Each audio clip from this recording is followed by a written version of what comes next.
de especialistas que a gente possa aprender, né? Aprender com todo mundo. Beleza? Esperando só mais 2 minutos aqui para a gente efetivamente começar. Agora mais 1 minuto.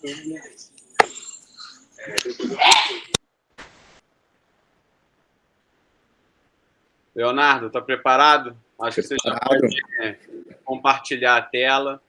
Né? Eu queria agradecer muito a presença do Dr. Helder, diretamente de Portugal, um grande mentor também, né? Grande amigo, médico do Benfica, do Hospital da Luz, minha grande inspiradora também, doutora Fabiola, né? Que é médica lá do INC, médica da Maratona, presidente do DERCAD, né? Então, assim, a gente tem um grande prazer. E o Leonardo, né? Que é do Hospital das Clínicas, aqui de Ribeirão Preto, professor, doutor, né, em cardiologia do esporte. A gente se conheceu num curso em São Paulo. Cara, é brilhante, brilhante, não é por acaso que está aqui, né? E a gente vai junto começar o caso. Vamos lá, Léo? Vamos, só compartilhar aqui, esperar. Você está vendo a minha tela? Ainda não compartilhou, né? Ainda pode compartilhar aí. Tá, só...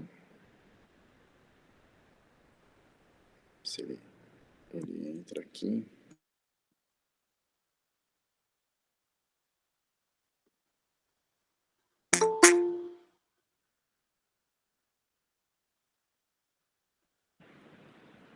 Acho que agora vai. Ele tem um delayzinho. Enquanto isso, agradecer ao convite, né, Matheus? Agradecer o convite. Para mim é uma honra estar aqui. Agradecer ao professor Helder, professora Fabiola e a todos que estão aqui para que a gente possa compartilhar esse caso e discutir. Acho que a ideia aqui é aprender juntos e entender, né, como a gente pode manejar esses pacientes no nosso consultório. Beleza. E aí? Conseguiu? Tá saindo, tá entrando. Assim mesmo. Quem sabe faz ao vivo. A gente testou tudo antes. Chegou na hora. É sempre assim. É para criar mais expectativa, né? Então, o objetivo sempre é esse. Mirando o Leonardo.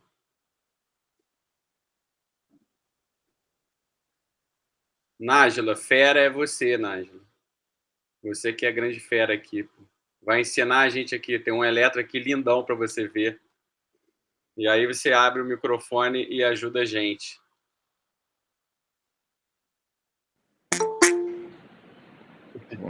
Vamos aqui que tá... Esse é o... Oi? Não foi, não entrou, calma aí.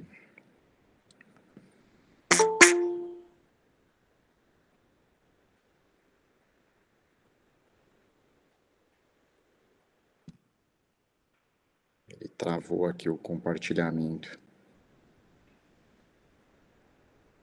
De propósito. O objetivo era esse mesmo, né? Criar expectativa lá na chamada. Agora a expectativa também é essa, né? A gente está aqui esperando para compartilhar e está rolando essa expectativa, né? Isso que a gente fez todos os testes. Exato, acabei de falar isso.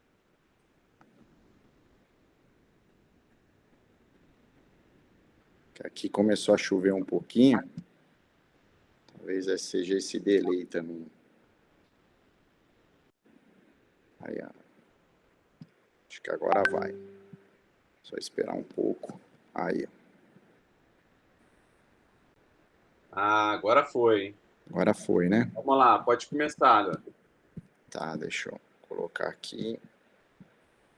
Tá vendo? Todo mundo tá vendo o caso? Tá sim. Excelente. Então, bem, boa noite a todos. Mais uma vez, obrigado, Matheus, pelo convite. É uma honra estar aqui, poder apresentar e compartilhar conhecimento com você, com o professor Helder, com a professora Fabiola e todos que estão presentes. Bem, vou falar um pouquinho, né, sobre um caso que a gente viu lá no HC, aqui no HC de Ribeirão Preto, no Hospital das Clínicas. É um paciente de 23 anos, assintomático. Aqui é uma imagem ilustrativa só para a gente contextualizar como, né, o jeito dele, como ele é parecido. e o objetivo da consulta ele queria participar da corrida de São Silvestre. Então ele veio assintomático, tem 23 anos, e como objetivo correr a São Silvestre. Esse paciente negava medicações em uso, nega tabagismo e etilismo e não tem nenhuma história familiar positiva de morte súbita, nem de doença arterial coronariana precoce. Então, é um indivíduo, né, assintomático, com 23 anos, com o objetivo de correr a São Silvestre, sem uma história pregressa importante. De antecedente esportivo, esse paciente, né, ele faz exercícios aeróbicos, então numa frequência de 3 vezes por semana, ele vai na academia 3 vezes por semana, e ele corre a 12 km por hora, 3 km. Então ele faz essa corrida 12 km por hora, de 15 a 20 minutos, então ele já entra fazendo, né, nessa velocidade, 3 vezes por semana, intensidade alta, com um tempo aí de 15 a 20 minutos, uma corrida de 3 km, né, com distância de 3 km a 12 km por hora. Ele também faz exercícios resistidos, né, na frequência de 4 vezes por semana, numa intensidade moderada. Essa duração do exercício resistido é por volta de 1 hora, né, pelo acrônimo FIT. E esse indivíduo, quando a gente olha para ele do ponto de vista de classificação estática e dinâmica, né, então ele corre, então ele está, né, aqui ele não corre longas distâncias, então ele estaria aqui em intermediário, né, do ponto de vista de classificação, né, do componente, né, alto, né, aqui um componente alto do ponto de vista dinâmico, e do ponto de vista de componente estático, ele também não é um powerlift, né, ele faz exercícios resistidos aí de moderada intensidade.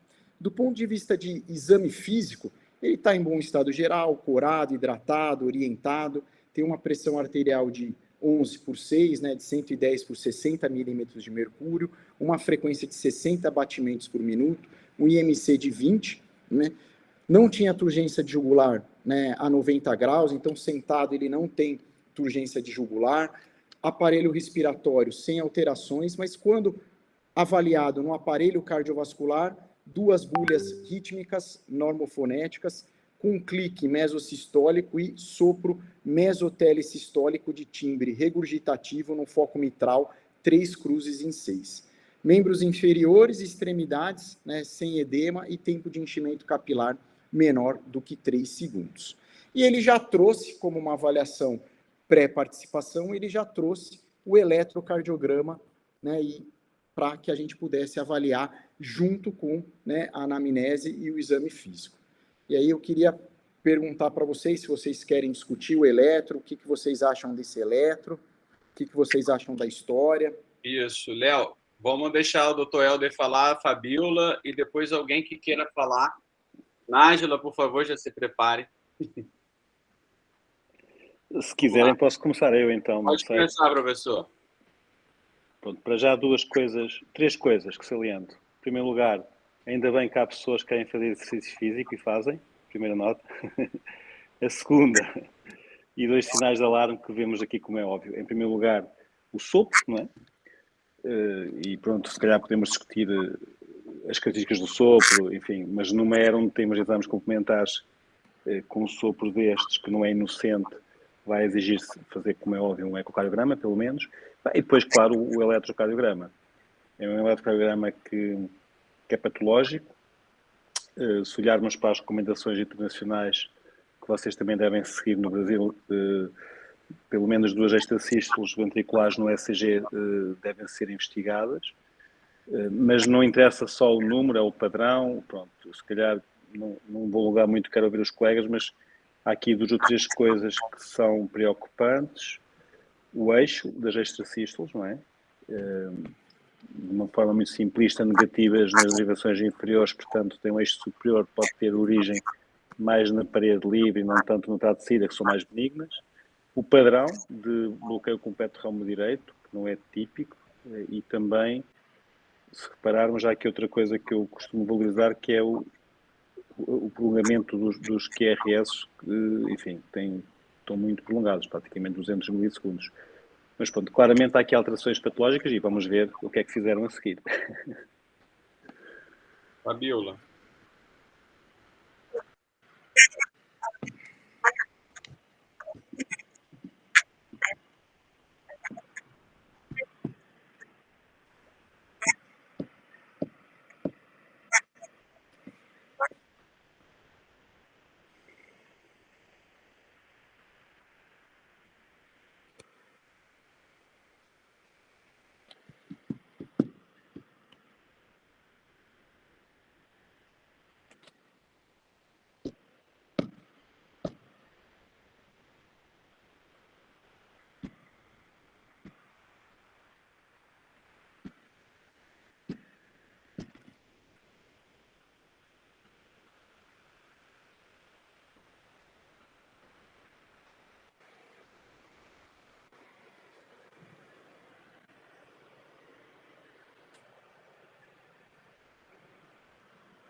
Ô, Nájila, tudo bem? Quer comentar alguma coisa? Meninos, vocês já falaram tudo, vocês estão brilhando aí, eu só estou assistindo aqui, aprendendo com vocês. Pode falar. Senão, Vamos lá. acho que o professor Helder falou perfeitamente o que a gente tem que avaliar realmente no eletro do atleta, né? Acima de uma ectopia ventricular isolada numa tira de 10 segundos é patológico, é considerado patológico, é considerado um alerta para a gente investigar, e aí a gente tem que analisar a morfologia da ectopia, né? O que ele falou está perfeito. Se for uma morfologia de BRE ou BRD, de via de saída, BRE principalmente, né? Em via 1, em morfologia de via de saída é considerado benigno, e aí você, se não tiver nenhuma doença, coração normal, etc., a gente libera. Agora, essa morfologia aí não é típica de realmente idiopática, né? A morfologia do bloqueio de ramo direito fala a favor de origem no ventrículo esquerdo, na parede inferior, não é na via de saída, e o QRS é alargado, né? Porque outra morfologia considerada benigna é a fascicular. Só que a fascicular é morfologia de bloqueio de ramo direito, mas o QRS é estreito, é diferente desse aí, que é alargado, né? E a morfologia, se vocês virem D2 longo ali, ela muda um pouquinho a morfologia. Então, provavelmente, ela é considerada até polimórfica, né? Porque não é a mesma morfologia sempre. Ela muda um pouquinho a morfologia, tanto em D2 longo quanto em V6.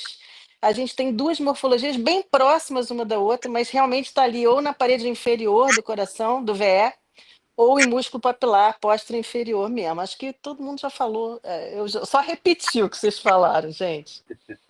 Adoro vocês, Fabiola, todo mundo, um beijo gigante em todo mundo.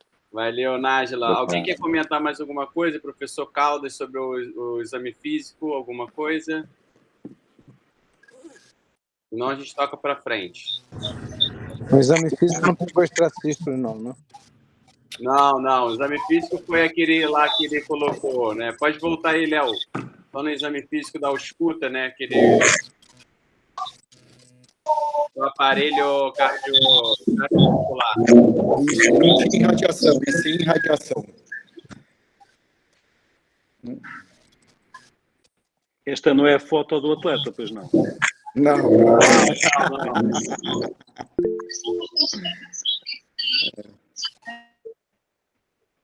Uhum.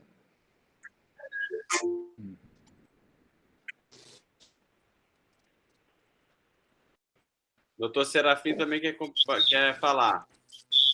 Pode falar. Boa noite aí a todos. Estão me ouvindo aí, Matheus? Estou ouvindo, pode então, falar. Parabenizar, eu acho que foi tudo colocado, como a Nádia falou, vocês estão de parabéns. A gente pensar, por exemplo, o eletro não é aquele eletro que fala daquele prolapso mitral com de ruptura do anel, que é um risco de morte súbita nos indivíduos. A parede, infelizmente, é uma parede inferior inocente. A estatística já colocou bem, em D2 longo ela muda a sua morfologia, então ela está saindo aí de vários focos, isso realmente preocupa. Eu gostaria de ver depois, obviamente vamos ver o eco dele para ver se não tem lá uma disjunção do anel mitral que possa ter a fibrose ali contribuindo para essa arritmia. Essa é, a princípio, a minha impressão. Isso, obrigado. A gente vai ver.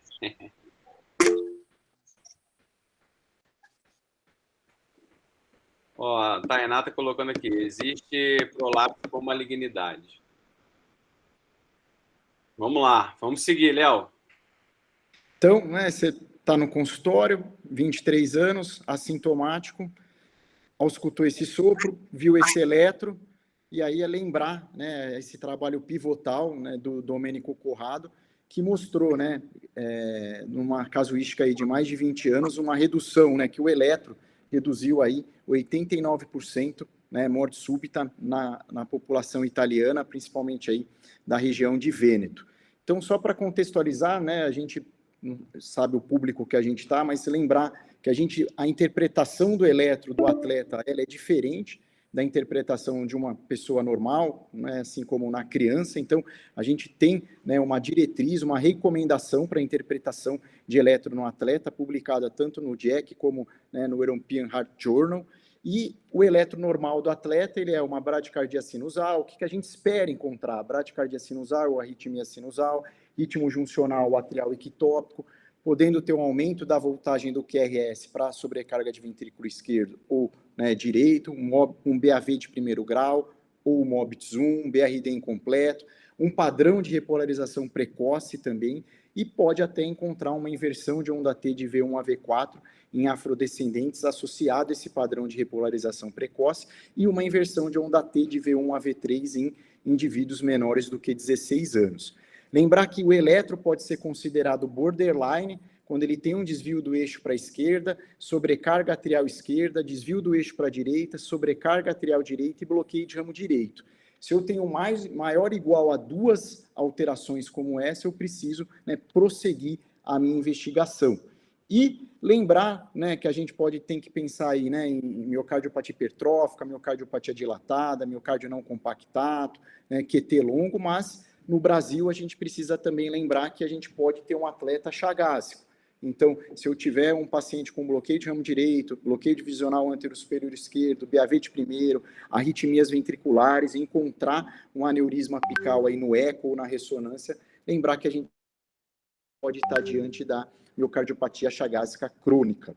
E quando a gente olha, né, para o eletro, que é o eletro que a gente considera anormal, o eletro que tem alteração, é um eletro que pode ter onda T invertida, principalmente na parede inferior e também na parede anterolateral.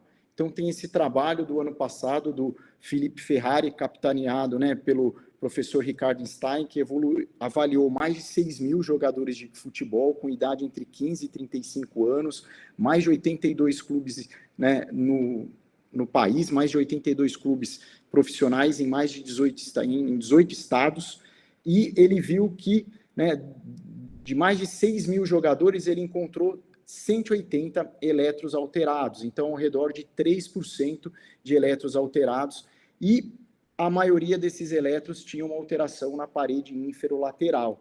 E quando a gente olha para os indivíduos que tinham eco normal, apenas 0,1% dessa amostra, e ele encontrou miocardiopatia miocardiopatia dilatada, miocardite e miocárdio não compactado. Então, quem eram esses atletas, né? Então, as maiores alterações foram nos indivíduos com idade entre 26 a 35 anos e também os afrodescendentes com mais inversão de onda T inferior. E qual que é a mensagem desse trabalho do professor, né, Ricardo Stein, do Felipe Ferrari e de todo o grupo? Mostrando a importância que se a gente encontra um eletro com alteração, uma inversão de onda T na parede inferolateral, a gente pode estar diante de uma miocardiopatia hipertrófica, a gente pode estar diante de uma miocardite, então seria interessante prosseguir a investigação com ressonância do coração.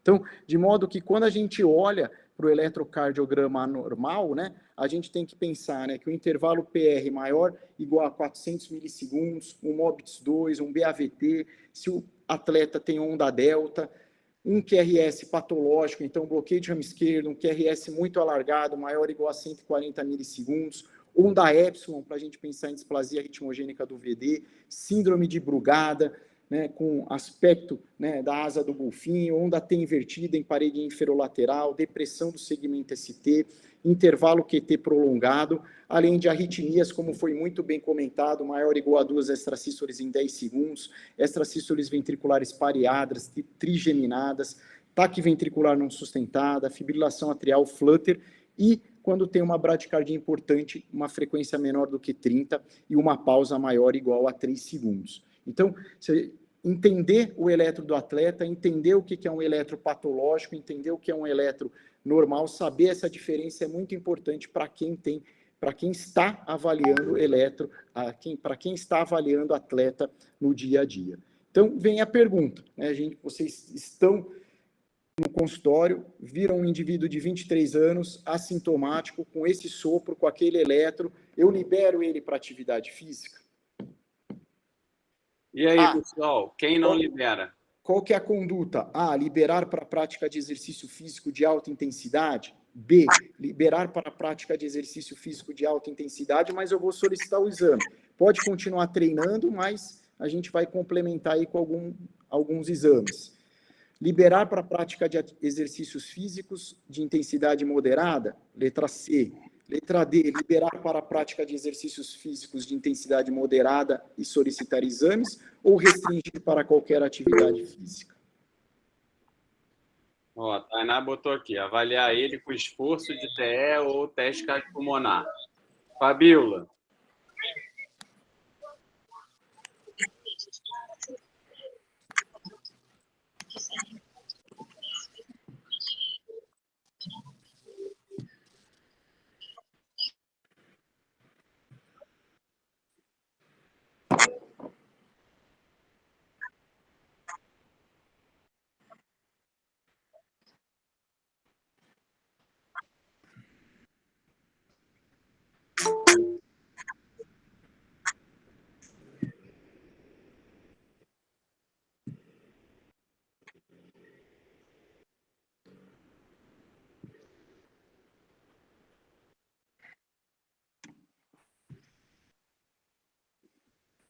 Doutor Helder.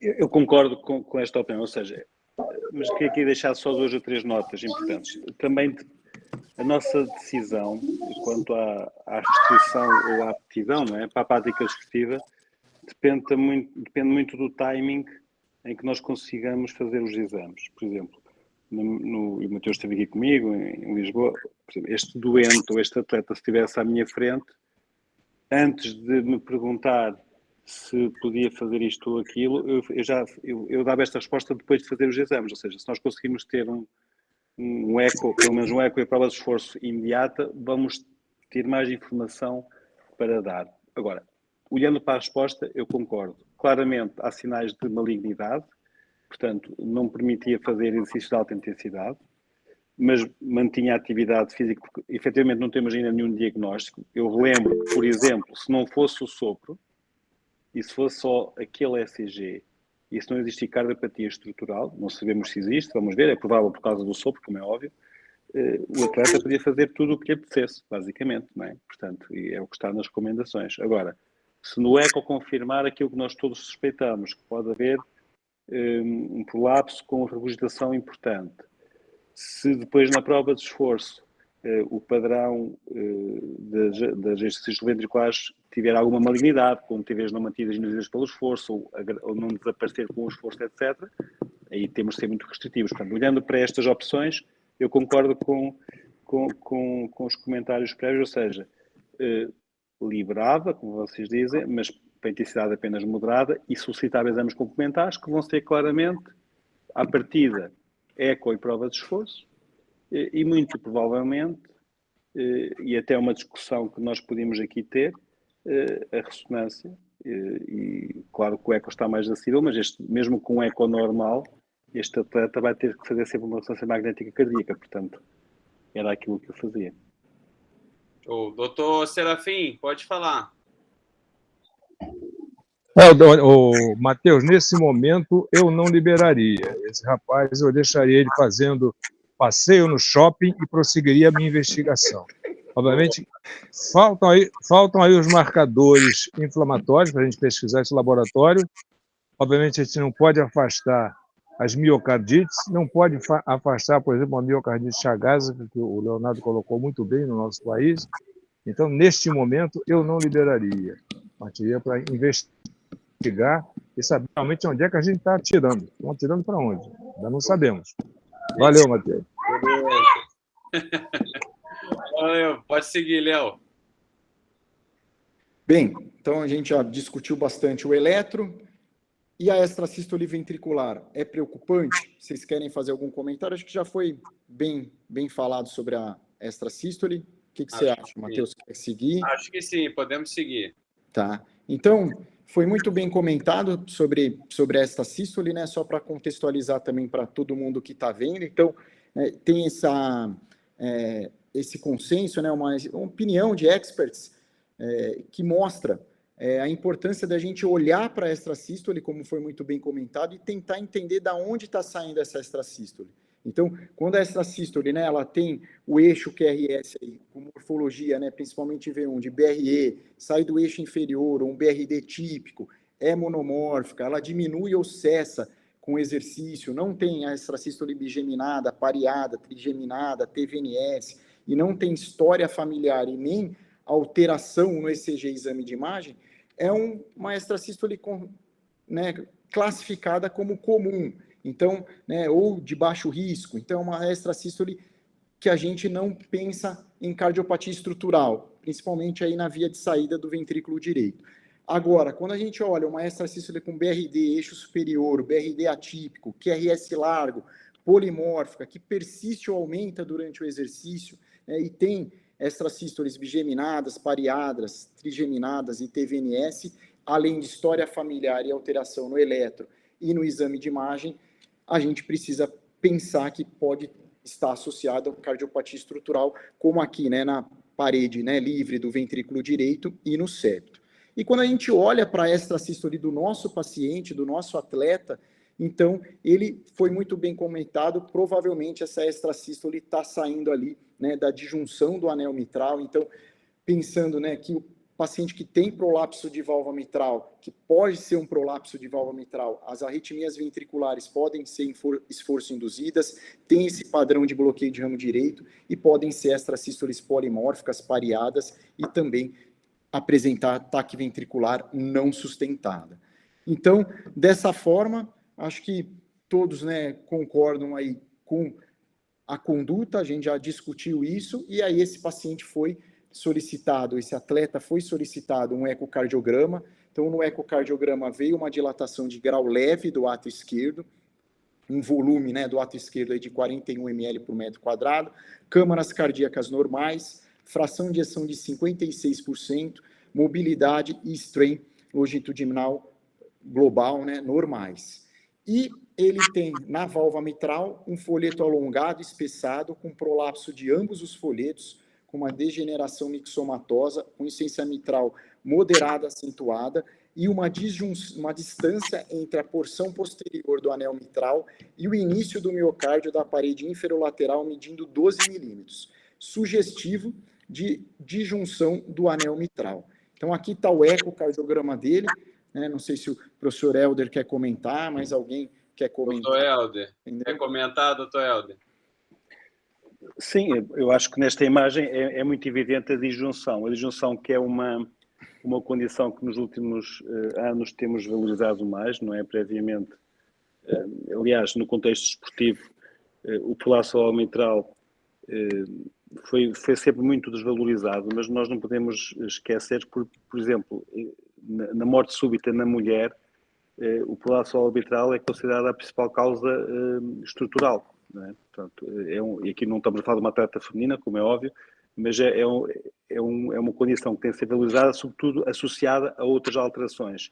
O Leonardo já falou aqui de várias coisas, não é? A história familiar que não existe, mas a presença de arritmias, a presença de prolapso mitral com algumas características que este atleta apresenta, ou seja, quando é um prolapso de ambos os folhetos, quando há disjunção, quando há uma regurgitação pelo menos moderada a grave, apesar de ser uma nota importante em termos clínicos, como preditor de morte súbita no prolapso, a gravidade da regurgitação não é o principal preditor. O principal preditor vai ser aquilo que poderá existir, que é a fibrose na parede inferior, na junção dos folhetos, e que pode ser a origem das eventuais arritmias, que só é possível ver pela ressonância. Mas aqui, pronto, é um eco clássico, apesar de nesta imagem não conseguimos perceber bem a regurgitação, mas conseguimos ver o prolapso e a disjunção fácil do anel. É óbvio isso. Pode passar. Aqui só mais uma imagem. Outras imagens aí. Fabiola quer comentar, doutor Helder, mais alguém?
Perfeito. Beleza, vamos lá, Léo. Então, ele foi um Holter também, né? Esse Holter, ritmo sinusal, nas 24 horas, uma frequência média de 63 batimentos por minuto. Vejam que ele ficou mais de 8 horas com uma frequência abaixo de 50 batimentos por minuto. Ele, né, apresentou 236 extrasístoles ventriculares isoladas e 24 episódios de bigeminismo, mas não foi identificado nenhum episódio de taquicardia ventricular não sustentada ou sustentada, e também nenhuma pausa e nenhuma arritmia supraventricular também. Alguém quer comentar o Holter? Posso só fazer um comentário muito rápido, que é não relacionado. Portanto, o Holter, este Holter não tem nenhum sinal de preocupante. No entanto, em atletas, o Holter deve ser sempre feito também durante o exercício. Ou seja, uma coisa que nós devemos sempre fazer é tentar que o atleta reproduza a atividade física ou desporto que faz. Claro que se for mergulho não pode, como é óbvio, mas pronto, neste caso, reproduza um pouco o exercício que faz, e é isso que nós no dia-a-dia costumamos fazer. Portanto, põe o aparelho durante 24 horas, 1 hora antes de retirar, para ser mais cómodo, vai correr, vai andar de bicicleta, etc. Porque isso dá-nos muita informação. E eu acho que o Holter é inocente, entre aspas, quer dizer, tem aqui poucas exercícios. Aliás, se olharmos para aquela tira de ritmo para o ECG 110 segundos, tem várias exercícios, seria expectável que tivesse muitas mais no Holter, não é? E tem 200 e tal. Se fosse noutro contexto, é um Holter completamente inocente. Se calhar eu tenho mais, nunca fiz nenhum, nem vou fazer. Mas na prática, aqui a questão é uma dica prática para os colegas, e que vocês sabem, como é óbvio, mas relembrar: exercício Holter em atletas é sempre durante exercício, faz toda a diferença. Eu aposto que na prova de esforço vamos conseguir ver coisas diferentes. Com certeza.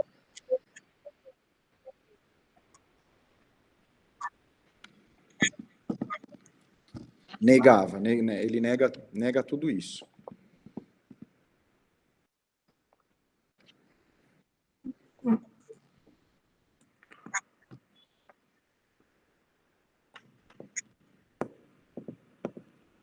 Vamos lá, Léo. Então, esse paciente foi submetido também, esse atleta foi submetido a um teste cardiopulmonar. Então, ele é um indivíduo que tem 1,80 m, pesa, né, ao redor de 65 quilos, um IMC de 20. O teste cardiopulmonar foi realizado em esteira, protocolo de rampa.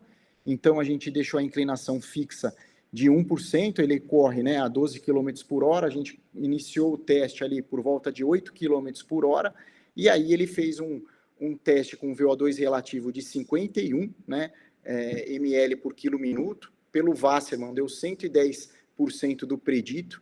O VO2 dele no LA foi ao redor de 27 ml por quilo minuto, 58% do predito. O pulso, né, de oxigênio dele foi ascendente. Vejam que não mostra nenhuma alteração, a gente não vê um stipper da frequência, né, a frequência cardíaca dele se manteve, né, dentro aqui dos valores, né, aceitáveis. O pulso de oxigênio dele foi 18 ml por batimento, 117% do predito, e ele atingiu 94% da frequência cardíaca máxima.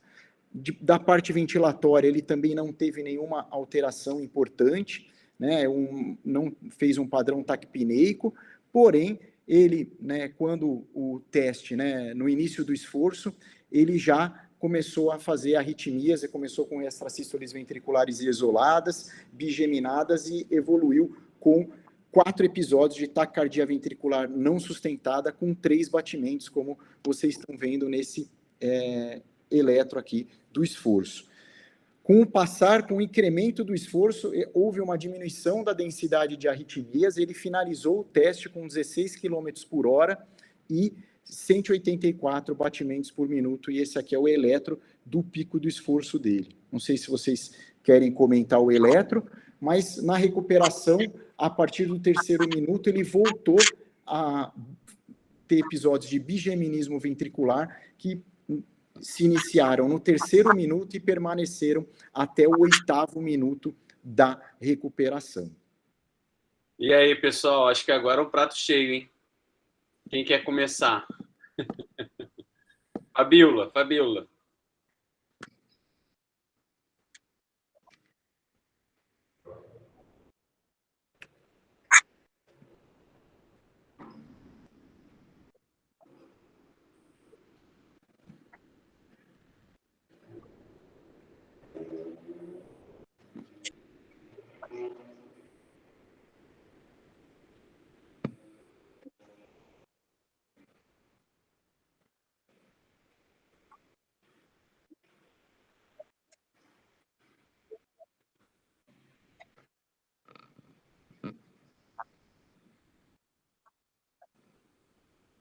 Doutor Helder, quer comentar?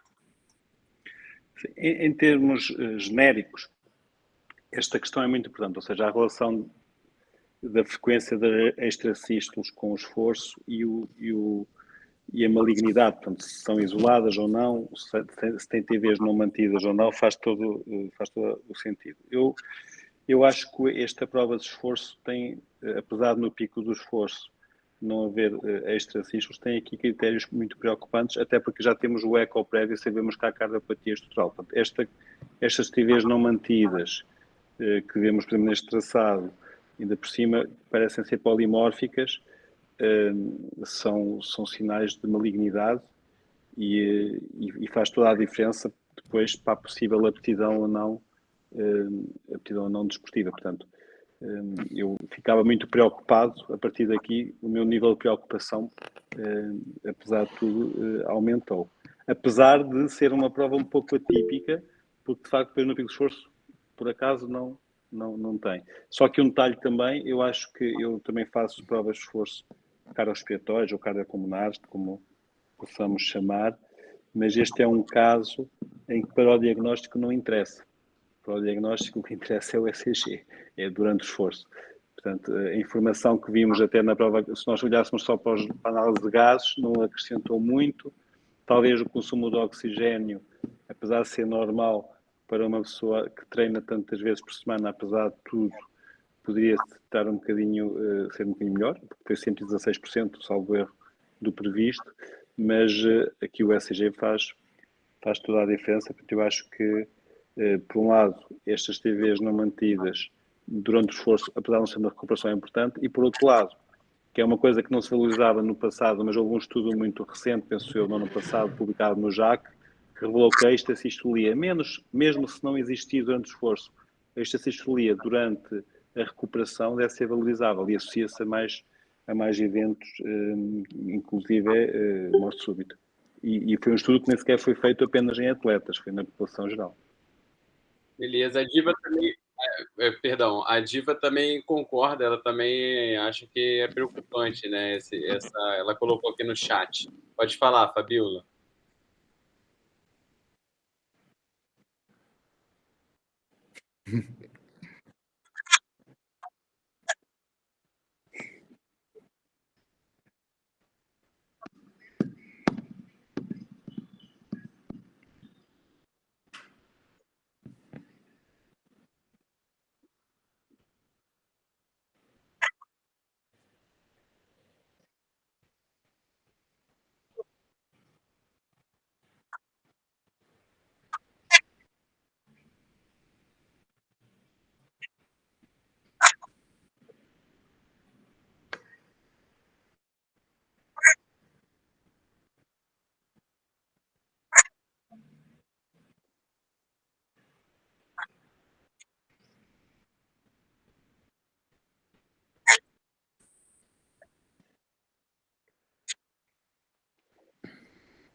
Posso só fazer um comentário sobre os... Pode falar. Só falar uma coisinha. Calma aí, pessoal. Um de cada vez. Fala, Nájila, depois o professor fala. Não, eu acho que eu vou falar a mesma coisa que o professor Helder. O strain, eu gostaria muito de ver o strain no mapa polar, para a gente ver se o strain regional na parede inferior ele está alterado. Por quê? Porque o strain global pode dar normal, mas ele pode ter uma alteração do strain regional, porque no atleta o músculo está preservado nas outras regiões, mas naquele território ali está alterado. E eu fiquei com a pulga atrás da orelha, o Fabiola e Matheus, pela fração de ejeção. A fração de ejeção numa insuficiência mitral moderada a grave, que é esse o caso, né? Insuficiência mitral moderada a grave. Eu esperaria uma fração de ejeção muito maior do que a fração de ejeção que esse paciente tem, que é 56%, que é uma fração de ejeção normal. Então, é possível que o strain regional ali na parede inferior esteja alterado e o global ele vai ficar normal. Entendeu? Professor Helder. Não, é precisamente isto, 2 notas sobre o treino. Não é este comentário, acertamos, e não troquei aqui nenhuma mensagem com a doutora Ângela, que eu nem sequer conheço, mas na prática temos que olhar para o cenário regional. Agora, uma coisa com a qual eu não concordo, este indivíduo passou a ser doente, quer dizer, vamos esquecer que é atleta, basicamente, passou a ser doente, porque o treino em atletas, e nós temos experiência, até publicamos artigos em revistas internacionais sobre isso, o treino em atletas estar reduzido não é patológico. Há uma relação direta, contrariamente àquilo que acontece na população geral, em que o treino é um preditor mais precoce de disfunção sistólica, é verdade, em vários contextos da doença coronária, na cardiotoxicidade, na quimioterapia, na miocardiopatia, etc. No atleta, nós vemos frequentemente, se vocês devem também avaliar muitos atletas, aqueles que são atletas a sério, com muita remodelagem ventricular, é muito frequente terem treinos baixos. Na nossa experiência, à volta de 20% têm treinos inferior a 16%. Portanto, e não há patologia nenhuma. E os atletas que têm os treinos mais baixos são os melhores atletas. São atletas que, comparando com aqueles que fazem menos exercício, são os que fazem mais. E depois, se fizermos um eco de exercício ou de esforço, o treino normaliza. Portanto, acho que temos de ter algum cuidado com o treino. Eu sei que nos artigos vem recorrentemente que o treino baixo é uma coisa para valorizar, mas se formos ver atletas a sério, triatletas, maratonistas, vai ser frequente. Por isso, o meu conselho é, e quando falamos em imagem, eu digo sempre esse conselho em atletas, quando não há contexto clínico, nomeadamente sintomas, quando o ECG é normal na história familiar, a melhor coisa que devem fazer é não fazer o treino do atleta. Porque pode estar baixo, causar preocupação e não ser nada de preocupante. É essa a minha experiência, porque via muitas vezes atletas com treinos baixos, depois fartavam de investigar, ressonância, etc., e não acontecia nada. E começamos a perceber que é um padrão. O problema é, nós descrevemos isso, provavelmente o limite da normalidade para atletas também não está definido no treino, ou seja, como o atleta tem ventrículos dilatados, não é? Em repouso, os atletas de endurance, é normal que tenham os treinos mais baixos em repouso, é como uma fração de ejeção. Uma fração de ejeção de um atleta de 45%, 50%, se for um atleta a sério, em repouso, se depois melhorar com o esforço, não é também preocupante. E o treino é a mesma coisa. Pensa-se que há já aí uma relação, portanto, temos que ter algum cuidado, na minha opinião pessoal. Agora, aqui, vamos esquecer que ele não é atleta, passou a ser doente. Boa.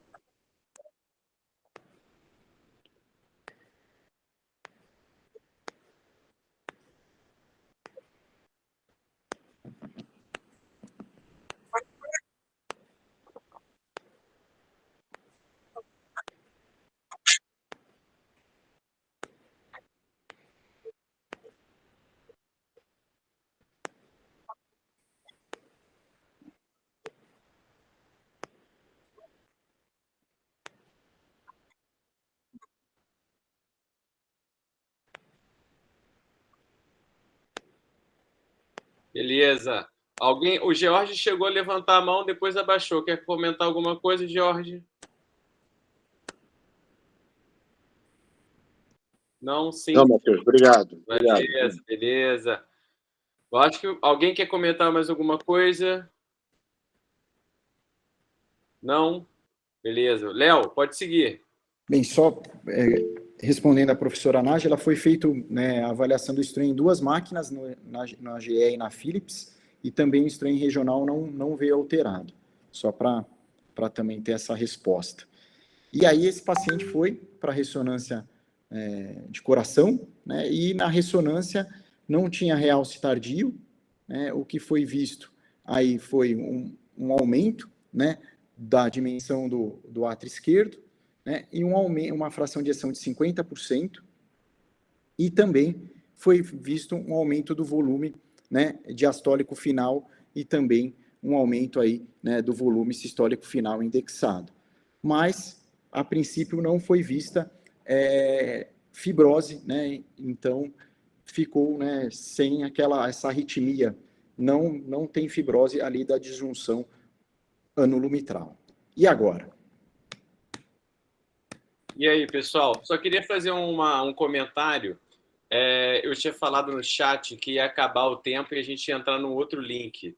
Mas eu aumentei o tempo desse link aqui, então a gente tem o tempo livre para discutir à vontade Então, por favor, né, quem quiser comentar alguma coisa, além do Dr. Helder, da Fabíola, da Nájila, que já falaram, temos aqui o Dr. Carlos, né, grande Dr. Carlos, a Diva, professor Caldas, Joelma. Quem quiser falar, pode falar.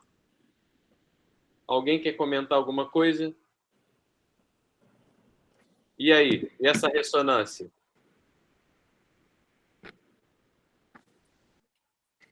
Claro, claro.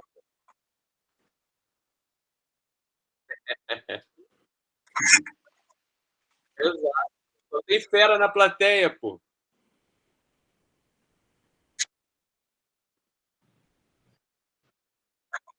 Isso mesmo.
Boa.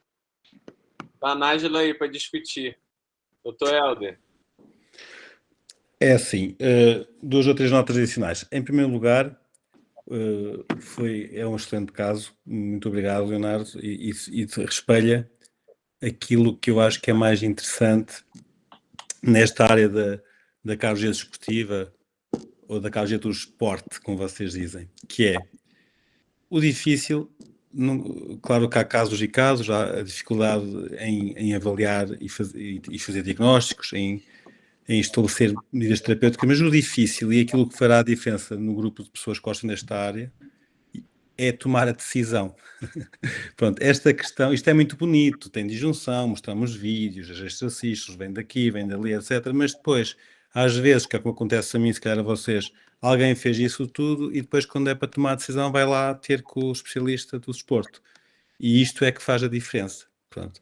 E nós, quando tomamos esta decisão, temos que ter em cima da mesa estas duas coisas, que são o benefício do exercício e o potencial risco, sabendo que o potencial risco nunca é tão alto como as pessoas acham nos mídias ou nas conversas de corredor nos hospitais, sobretudo por colegas que não gostam ou não veem muitos atletas. Agora, neste caso concreto, há aqui coisas que pendem mais para um lado e para o outro. Eu acho que é um caso difícil e a minha tendência neste caso será sempre restringir prática desportiva de alta intensidade ou então de nível competitivo. Apesar de não haver aqui dois critérios que são, ou três critérios, digamos assim, que são importantes. Apesar de tudo, não há fibrose, não há aquele padrão de ondas T negativas nas gerações inferiores, que está muito associado também à fibrose, e também não existe.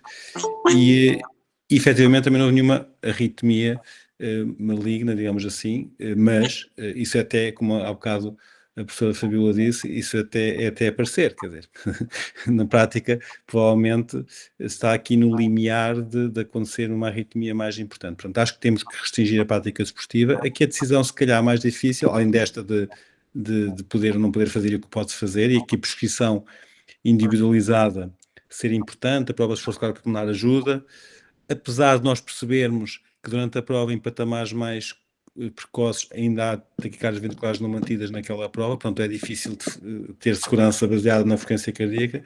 Eu acho que aqui a decisão principal, na minha opinião, e mais controversa, é a intervenção, a estratégia terapêutica deste doente, ou seja, lá está, tratamento conservador sim ou não,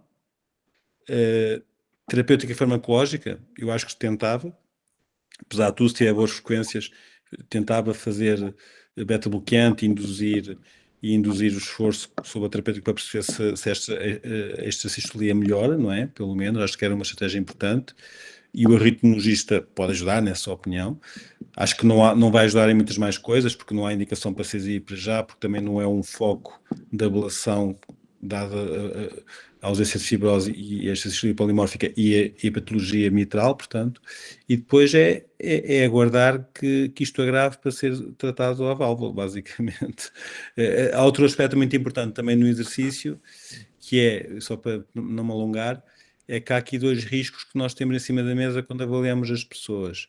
E é por isso que se faz a avaliação pré-competitiva, ou screening, como queiram chamar, que é, quando há patologia, há dois riscos. Há o risco de a patologia precipitar eventos durante a prática desportiva, ou seja, o exercício é o trigger, na presença daquele substrato para provocar arritmias que podem ser fatais, ok?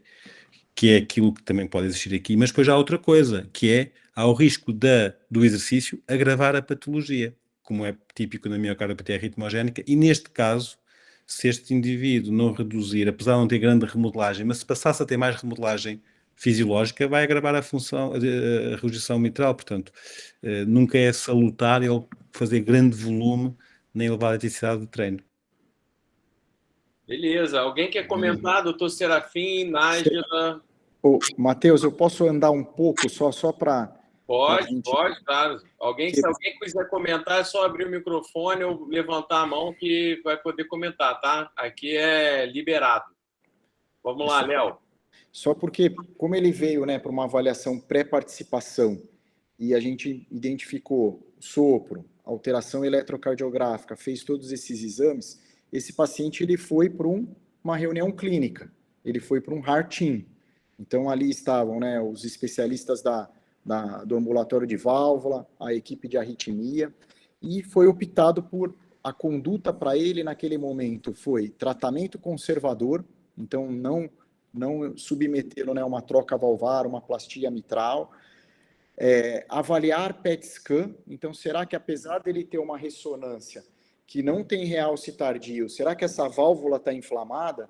Então seria, né, será que existe uma inflamação na válvula para a gente entender que aquela extrasístole está saindo ali da disjunção do anel mitral? Então, pensou-se em avaliar PET scan e monitor implantável para pesquisa de arritmia, com base nesse artigo recente aqui, né, mostrando que pacientes, né, que são assintomáticos, com Holter periódico, que podem ter aí o fenótipo de MAD, uma degeneração mixomatosa grave, fibrose miocárdica na ressonância, mostrando que, né, o monitor implantável poderia ser uma alternativa para avaliar o risco, né, de taquiventricular, principalmente nesses pacientes que têm extrasístole polimórfica, né, tem o MAD e também tem esse prolapso aí nos de ambos os folhetos. Então, lembrar que essa decisão foi numa reunião clínica e aí o pessoal voltou, né, para a cardiologia do esporte, que é a questão, né, que ele quer correr a São Silvestre. Nós não vamos operar, a gente vai avaliar a PET scan, a gente vai pensar aí no monitor implantável, mas ainda está essa São Silvestre aí, ele tem esse desejo e é assintomático. E como que vocês veriam isso? E aí depois a gente discute também a questão do exercício. Quem quer começar? É verdade. É verdade.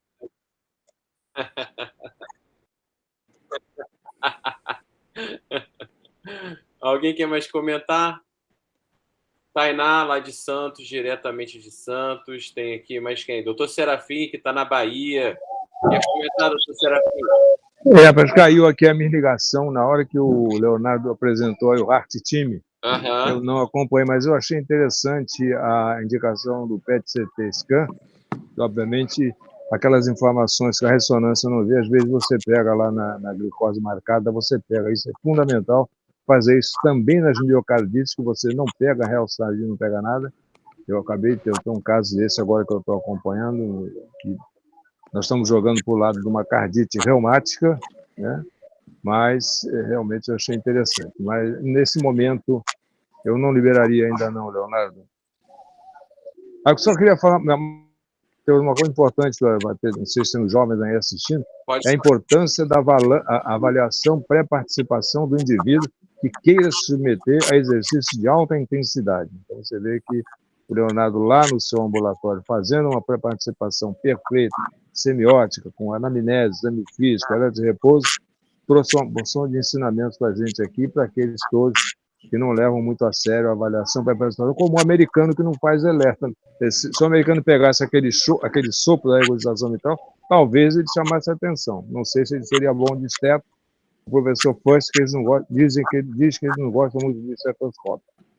Valeu, Matheus. Brilhante esse caso.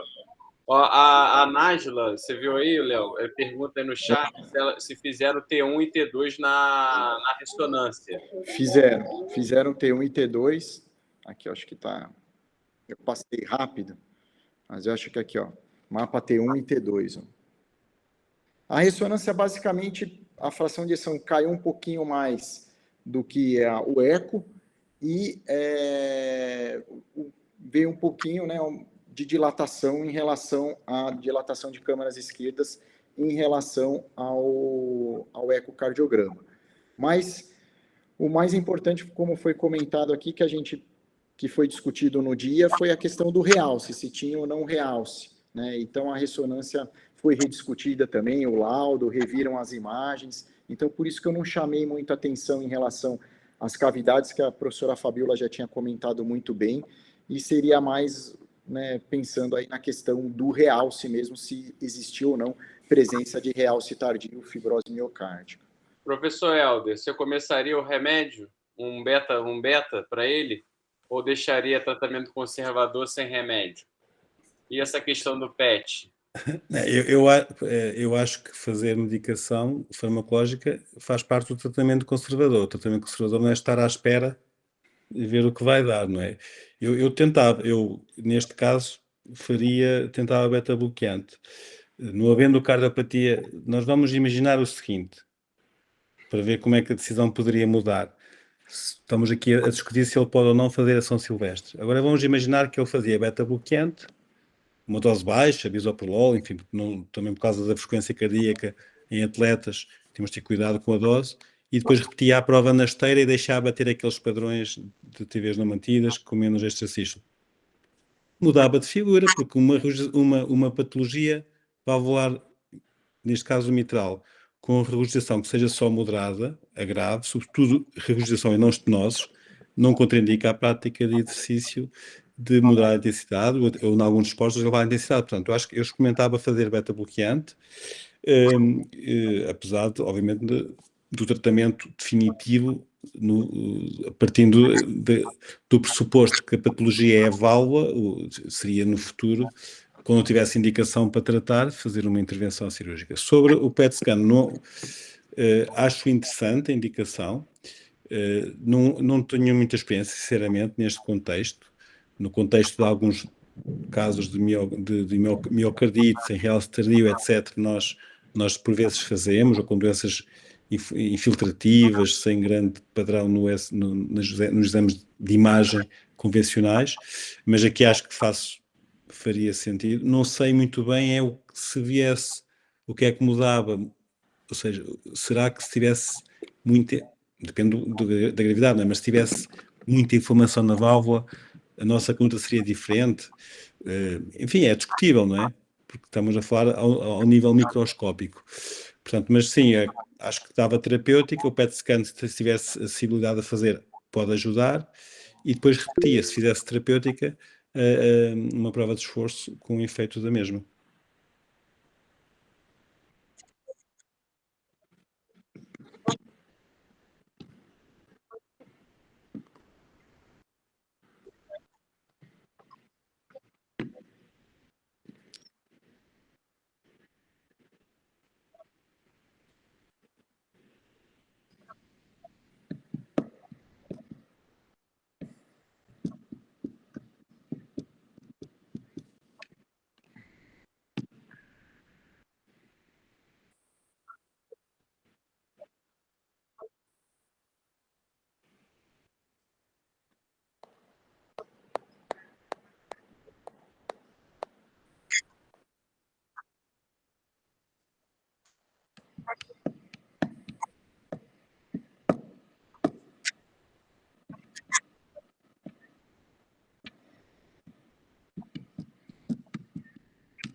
O professor Caldas coloca aqui no chat, tem degeneração mixematosa, poderia romper e dar insuficiência mitral aguda em alta intensidade, mesmo com um beta-bloqueador?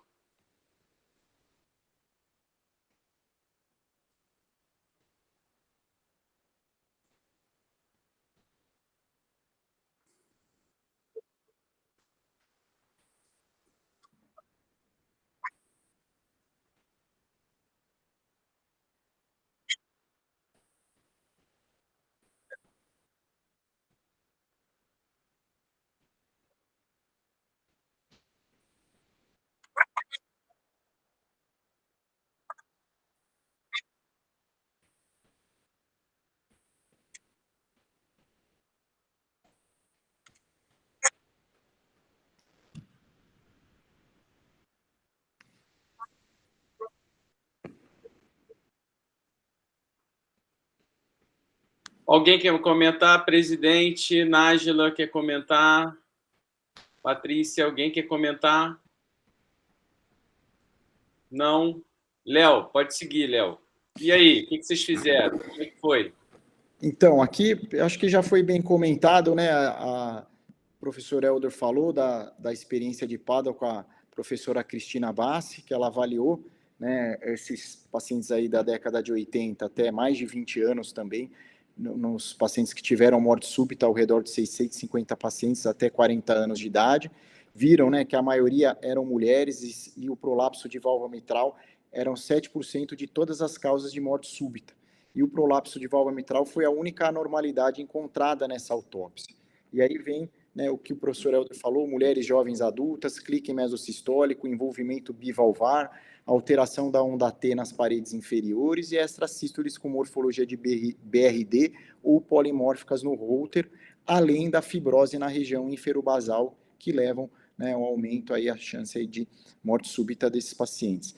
Lembrar também que um MAD acima de 8,5, né, milímetros foi forte preditor de taque ventricular não sustentado, é um trabalho, né, português, né, e mostrando aí a importância da gente também olhar o tamanho do MAD e correlacionar isso com arritmias ventriculares no Holter.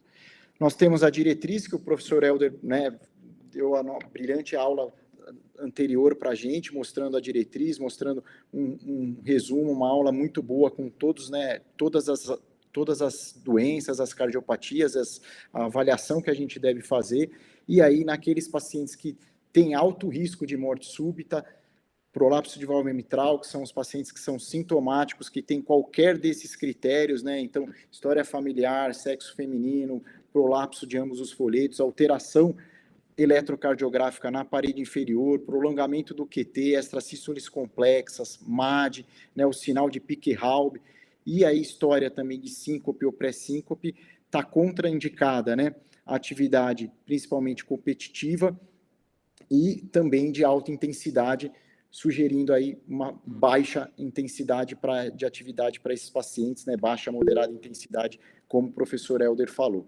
E aqueles pacientes que são assintomáticos, com insuficiência mitral grave, sem critérios de alto risco, poderiam participar, né, de atividades aí com intensidade um pouco maior. Então, acho que já foi, todo mundo já comentou a sua opinião, então lembrar... Léo, só colocar aqui o presidente, Fábio Peralta, acho que ele quer falar, mas ele falou comigo aqui também no chat do WhatsApp. Presidente, quer comentar alguma coisa? Pode abrir o microfone e falar. Oi. Então, pessoal, desculpa aí, eu não sei, minha ignorância tecnológica está me impedindo de entrar no chat aqui para não atrapalhar as discussões aí brilhantes. Não atrapalha nada. Queria saber da experiência de vocês com eco de esforço. Acho que seria adequado para esse caso, claro, na fase anterior da discussão, mas queria saber de vocês se isso foi aventado, a experiência de vocês com o método, que eu acho que seria bastante apropriado para essa situação.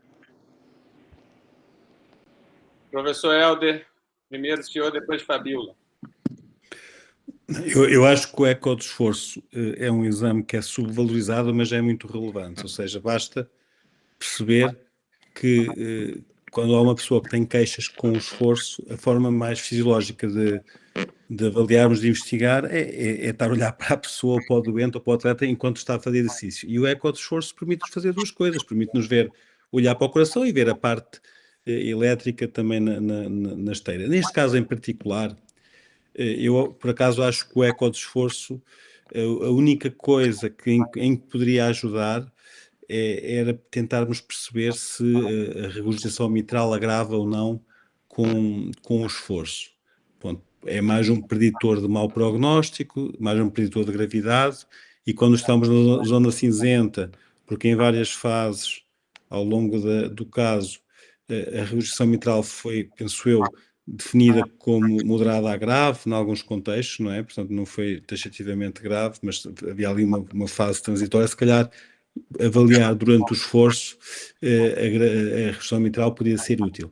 Agora, eu acho que o eco de esforço é muito importante, mas é útil noutros contextos, sobretudo na minha experiência, por exemplo, que também foi perguntado aqui qual é que seria a nossa experiência. O eco de esforço, por exemplo, muitas vezes as pessoas usam eco de esforço, inclusive, para excluir doença coronária, etc. Eu acho que não é o melhor exame, temos hoje em dia mais opções. Há aqui um contexto na causa expressiva onde eu uso muito. É quando os atletas têm queixas no pico de esforço, que nós não conseguimos documentar de outra forma. Há uma condição que por vezes subvalorizamos e que é muito frequente, que é a presença de um gradiente interventricular ou da câmara de saída induzida pelo exercício.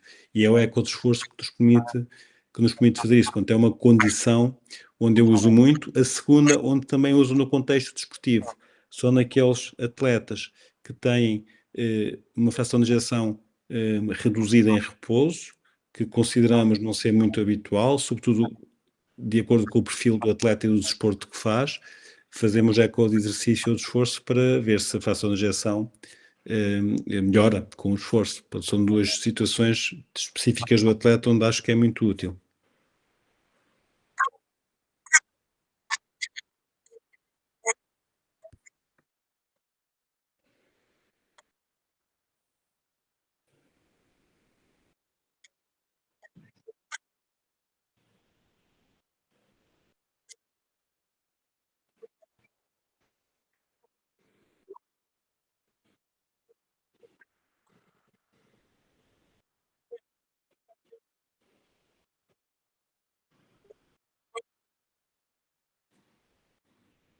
Perfeito, gente. Muito obrigado, viu? Valeu. Vamos, Léo.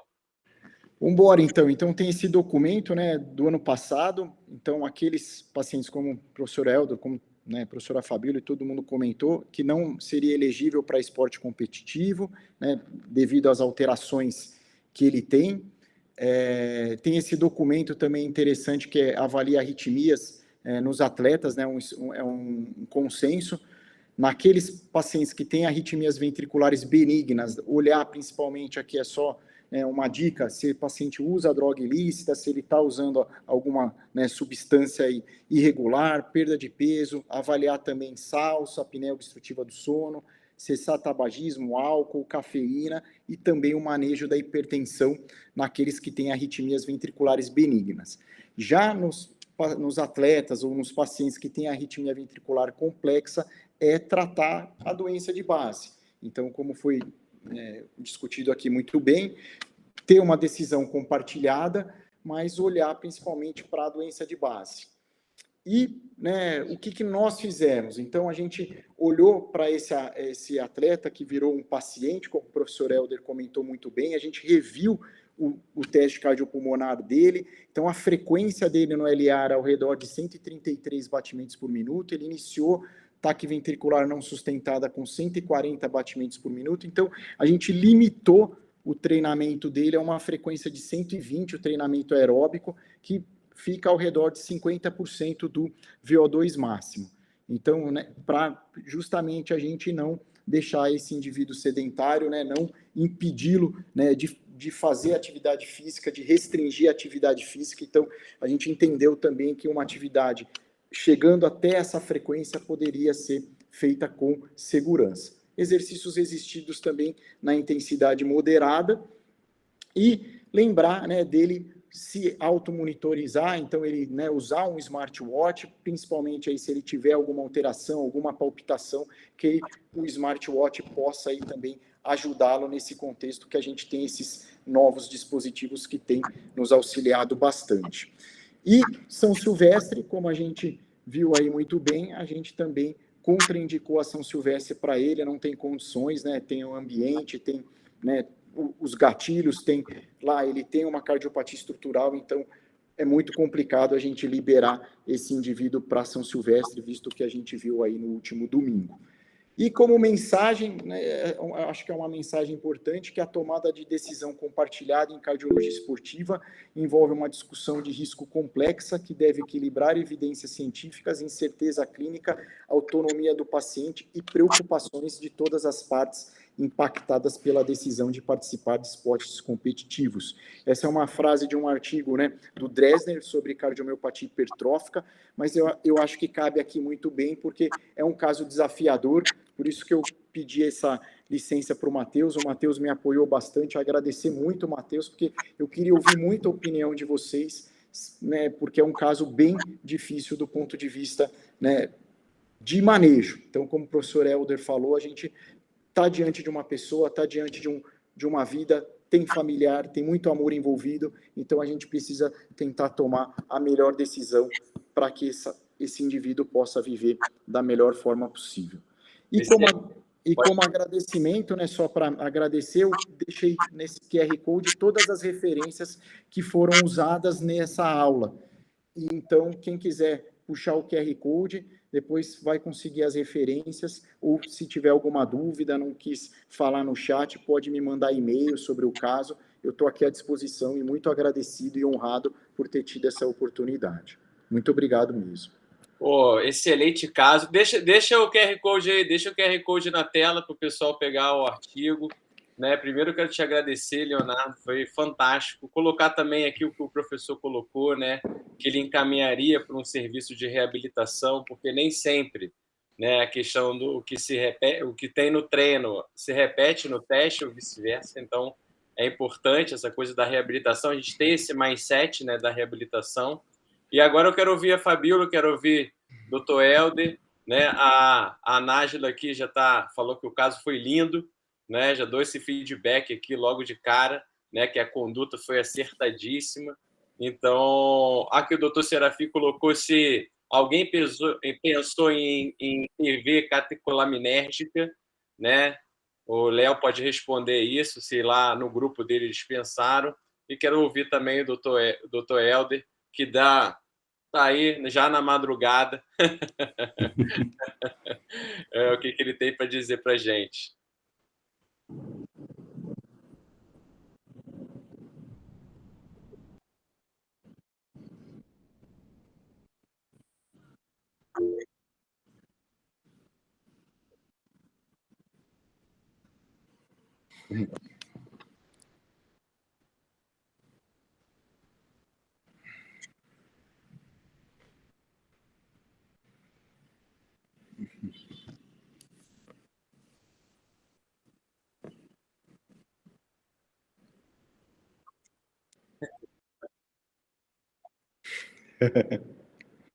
Muito bom.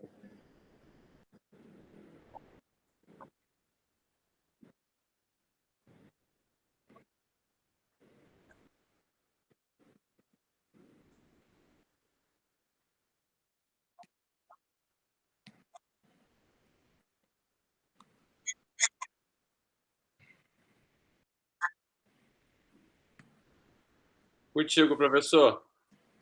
Comigo, ok. Olha, antes de mais, queria agradecer o convite.